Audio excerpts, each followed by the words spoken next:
Praise the lord. అతడు పొందిన దెబ్బల చేత మనకు స్వస్థత కలిగి ఉన్నది.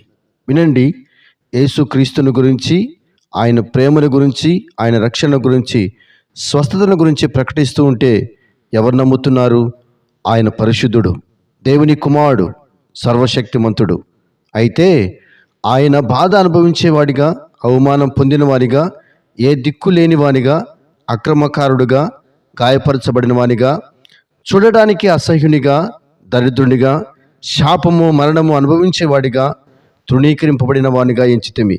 అయితే ఆయన దేవుని కుమారుడయుండి మన పాప శాపములను తీసివేయుటకై ఆయన శిక్షను భరించాడు. ఆయన పొందిన గాయముల చేత మనకు స్వస్థత కలుగుచున్నది. మనకు నిత్య జీవమును ఇచ్చుటకు మరణించి జయించి ఆయన తిరిగి లేచాడు. యేసుక్రీస్తునందు నీకు నిత్య జీవము కలుగుచున్నది.